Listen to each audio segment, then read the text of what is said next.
Hello guys आणि welcome to मला मुंह से सुपारी निकाल के बात कर रहे बा। हॅलो गाइस, तर स्वागत आहे माझ्या ब्लॉग मध्ये। मी इंट्रो व्हिडिओ टाकला होता आणि त्यामध्ये विचारलेला ब्लॉग बनवू की नको, तर बऱ्याच लोकांनी कमेंटच नाही केलेलं आहे। तर मग काय करावं म्हटलं, तर मी माझ्या मित्रांनाच त्याच्यावरती कमेंट करून आता ठरवलंय की कारण का मला ब्लॉग बनवायचा होता आणि कोणीच कमेंट नाही केलं तर मला पचका नको व्हायला, म्हणून मी काय केलं, काय करणार, मित्रांनाच कमेंट करायला लावलेलं आहे। तर असो, तर सीन असा आहे की मी जात आहे अमृतसरला, वाघा बॉर्डर वगैरे एक्सप्लोअर करणार आहे। आता 15 ऑगस्ट आहेच, तर आता माझी ट्रेन आहे दुपारची आहे, दुपारची नाही म्हणताना संध्याकाळच होणार, संध्याकाळचीच आहे 6:30ची काहीतरी मुंबई सेंट्रलवरून। आणि सध्या मी आहे पनवेलला माझ्या घरी, तर मी निघेल थोड्या वेळामध्ये। आता मी आंघोळ नाही केलेली आहे, तुम्ही पाहू शकता। तरी असो, तर काही नाही, पुढचे अपडेट्स मला जे काय असतील ते ब्लॉगमध्ये पाहायला मिळतीलच, तर स्टेट ट्यून। जस्ट आता आंघोळ करून आलेलं, रेडी पण झालेलं ऑलमोस्ट, आणि आत्ता झालेले 3 वाजले जवळपास। आता मी माझ्या बहिणीची वाट बघतोय, ती जेव्हा घरी येईल तेव्हा मी इथून निघणार आहोत, कारण का ती पण या ट्रिपला जॉईन करत आहे। तर मी तिची वाट पाहत आहे, ती आलीच का मी थोड्याच वेळात निघणार आहे। इथून आम्ही जाणार आहे पनवेल स्टेशनला, तिथून मग आम्हाला कुर्लाला जायचं आहे, कुर्लावरून दादरवरून मुंबई सेंट्रल असे 3 लोकल बदलावे लागतील जवळपास। पण ठीक आहे, थोडे हेक्टिक आहे, पण मी या ट्रिपसाठी एक्सायटेड आहे। तर ते हे थोडे जे त्रास आहेत छोटे मोठे तर सहन करू शकतो। बॅगमध्ये जागा नसताना कोंबून कपडे भरले आणि मग थोड्याच वेळात दबक्या पावलांनी घर सोडले। टक टक टक। मावशीच्या मुलाला म्हटलं कार घेऊन, त्याच्या कारमध्ये बसून, जे की पाहूच शकतात। पाहतो तर काय, त्याने त्याच्या कारमध्ये बांधले होते काळ्या कोंबडीचे पांढरे केस, जे की इकडून तिकडे डोलत होते। असा कसा बसा पोचलो मी रेल्वे स्टेशनला। पाहत होतो रेल्वेची वाट, कधी येते। अरे वा, लोकल आलीच, सुरू पण झाली, टुकटुक टुकटुक टुकटुक टुकटुक टुकटुक टुकटुक। असा थोड्याच वेळात 6 वाजता जवळपास मी पोचलो मुंबई सेंट्रल।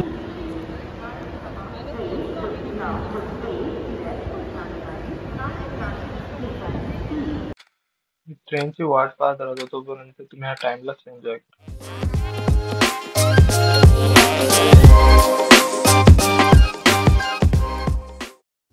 बराच वेळ वाट पाहिल्यानंतर आता नुकतीच ट्रेन प्लॅटफॉर्मला लागली, तिकडेच चाललोय।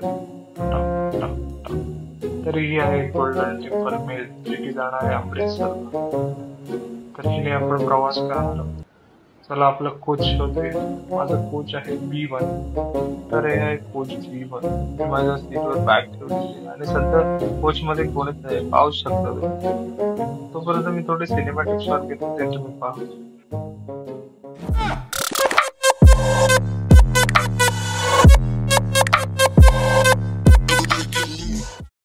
अरे वाह, ट्रेन पण वेळेत निघाली। अच्छा, आगे बढ़ेगा इंडिया, पड़ेगा इंडिया। अरे वाह, क्या नजर है, सुहाना सफर और मौसम हसी, ला ला ला ला।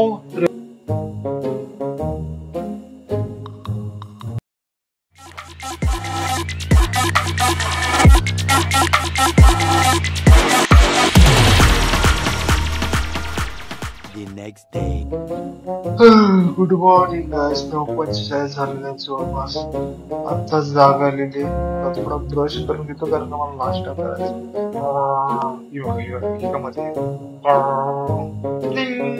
तर नाश्त्यामध्ये होती चपाती, जी की स्टफ केली होती कसूरी मेथीने, और इस गोले पे उसे कहा जाता है पराठा। बहुत ही डरावना माहौल था, क्योंकि ये मैं पराठा खाने वाला था और ये बनाया था मेरे बहन ने। वो मुझे पूछ रही थी कैसा बना है पराठा और चाहिए क्या।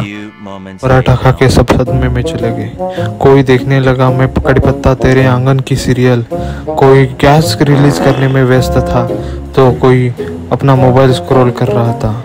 गॅस रिलीज होने के कारण बाकी सारे पॅसेंजर बेहोश हो गए। जवळपास 24 ते 25 तासाच्या प्रवासानंतर मी पोहोचलेलो आहे अमृतसरला।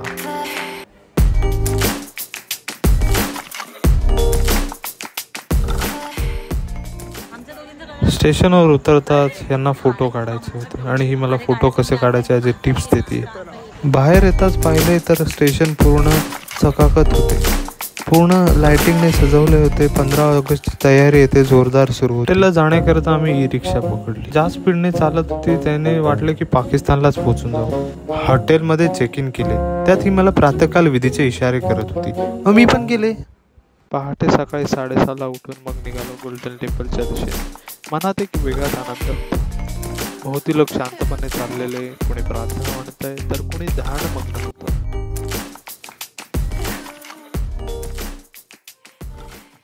मी इथे दर्शनाच्या लाईन मध्ये उभा आहे, पण तोपर्यंत तुम्ही थोडं गोल्डन टेम्पलचं सिनेमॅटिक सौंदर्य बघा.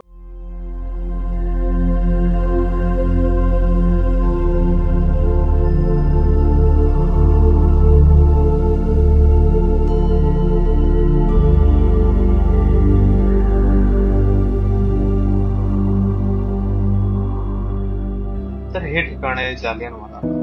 13 एप्रिल 1919 रोजी हजारो निष्पाप लोकांवर या ठिकाणी गोळीबार झाला होता. आजही या भिंतीवरच्या खुणा त्या काळ्या दिवसाची साक्ष देतात.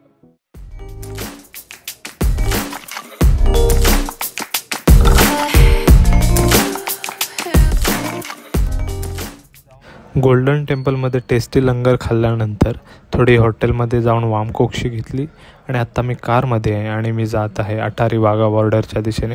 पण मी डायरेक्ट तिकडे जाणार नाही आहे. त्यावेळेमध्ये अजून काही वेगवेगळे ठिकाणं आहेत, तर ती पण मी पाहणार आहे. तर हे आहे अमृतसरचे ऐतिहासिक दुर्गियाना मंदिर. शांत वातावरण, सुंदर वास्तू आणि भक्तीचे दर्शन इथे अनुभवायला मिळतं. मंदिराच्या आवारात स्वातंत्र्य दिनाचाही उत्साह दिसत होता. फिर हम चले गए गोविंदगढ़ फोर्ट की ओर. इस फोर्ट का दरवाज़ा इतना बड़ा था कि उसे देखते हुए मेरी गर्दन में मोच आने लगी. फिर मैं अंदर चला गया तो देखा ये बाबा जी ढोल बजाकर मेरा स्वागत कर रहे थे. उस ढोल की धुन में चलते चलते मैं आगे बढ़ा तो देखता हूँ तो क्या, जमीन से फव्वारे निकल रहे थे और उसके बाजू में खड़ी थी ये बड़ी तोफ.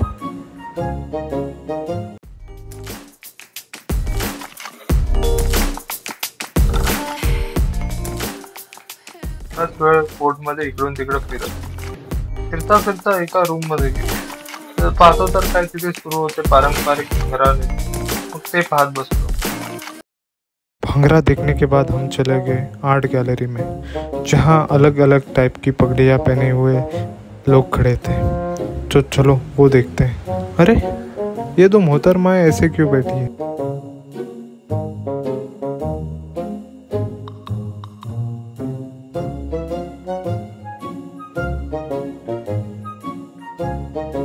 तर हे आहे वॉर मेमोरियल. पंजाबच्या शूरवीरांना व त्यांच्या बलिदानाला वंदन करण्यासाठी हे स्मारक उभारलं गेलेलं आहे. या संपूर्ण प्रकल्पाच्या मध्यभागी एक 45 मीटर उंच तलवार आहे, जी शौर्य, सामर्थ्य आणि देशभक्तीचं प्रतीक मानले जाते. नंतर मग आम्ही गेलो एका 7D थिएटरमध्ये, जिथे आम्हाला वीर दी गाथा या नावाची मूवी दाखवण्यात आली. तर या मूवीमध्ये बेसिकली श्री रणजित सिंग महाराज यांची हिस्ट्री वगैरे काय आहे तर ती आपल्याला पाहायला मिळते. आणि ही मूवी अत्यंत चांगली होती आणि 7D एक्सपिरियन्स मी पहिल्यांदाच करत होतो. नंतर मग पुढे मी गेलो एका म्युझियममध्ये.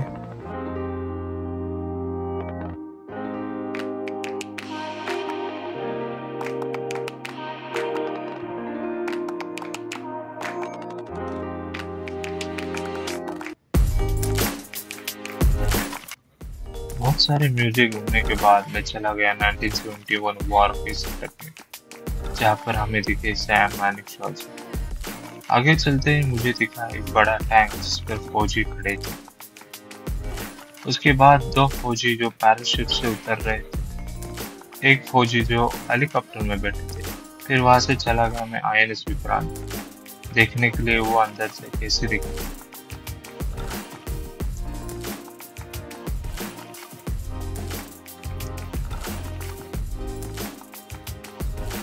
INS विक्रांत से मैं बाहर निकला तो देखा, अरे इन लोगों ने तो सरेंडर भी कर दिया था.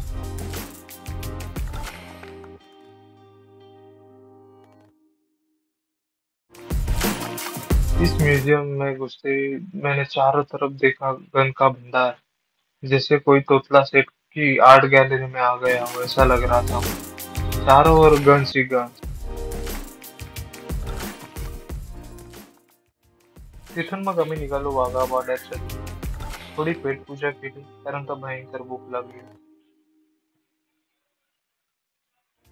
मग आम्ही पोहोचलो वाघा बॉर्डर. आज 15 ऑगस्ट असल्यामुळे बरीच गर्दी होती, भयंकर म्हणजे प्रचंड गर्दी होती.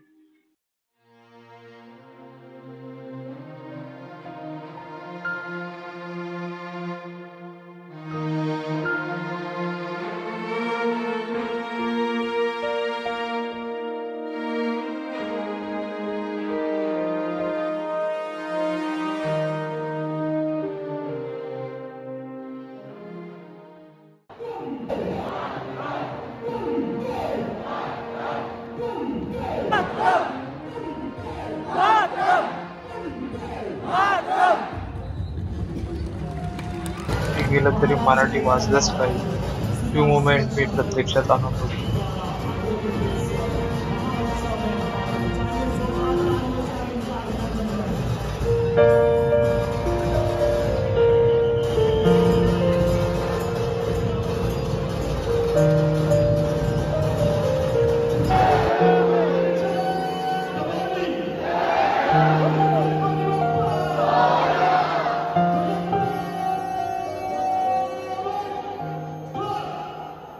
फुलाच्या ठोक्यामुळे लोकांमध्ये एक वेगळ्याच प्रकारचा जोश संचारला होता.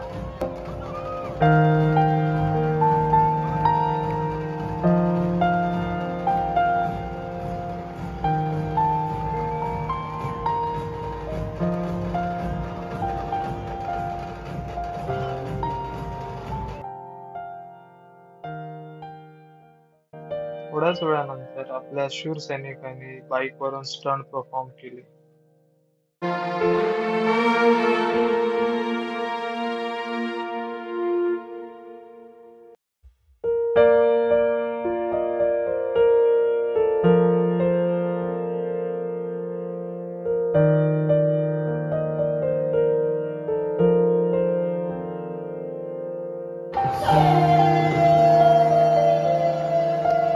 ज्याकरिता मी एवढा प्रवास करून इथे आलेलो आहे, हा क्षण प्रत्येक भारतीयासाठी अभिमानाचाच आहे म्हणता नाही.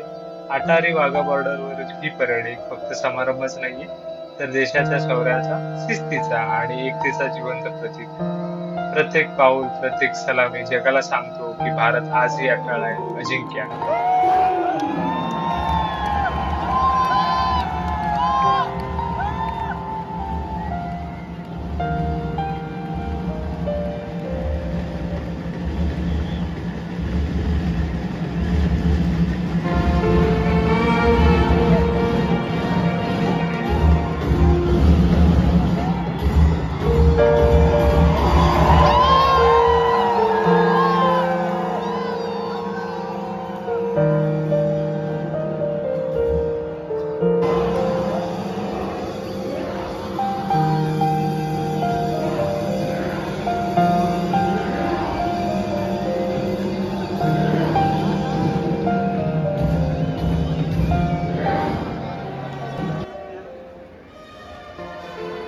आज आपण पाहतोय हा तिरंगा, हे वीर जवान, हा देशभक्तांचा उत्साह फक्त एक झेंडा नाही, तर आपल्या ऐक्याची, आपल्या ताकदीची, आपल्या देशभक्तीची प्रतिमा. हा झेंडा फक्त रंगांचाच नाही, तर तो आहे आपल्या इतिहासाचा, आपल्या शौर्याचा, आपल्या एकतेचा. ना जातीभेद, ना धर्मभेद, ना भाषाभेद, आपण सगळे भारतीयच आहोत.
चला आज येथून एक वचन घेऊया. धर्म, जाती, प्रांत हे सगळे बाजूला ठेवू. आपण सगळे भारतीय आहोत. एकत्र राहू, एकत्र रडू आणि एकत्र प्रगती करू. जय हिंद, जय भारत. बॉर्डरवरून निघून मग आम्ही थोडं मार्केट एक्सप्लोर केलं संध्याकाळी आणि थोड्या वेळानंतर मग गेलो गोल्डन टेम्पलला. हे जे दृश्य आहे अत्यंत मनमोहक आहे.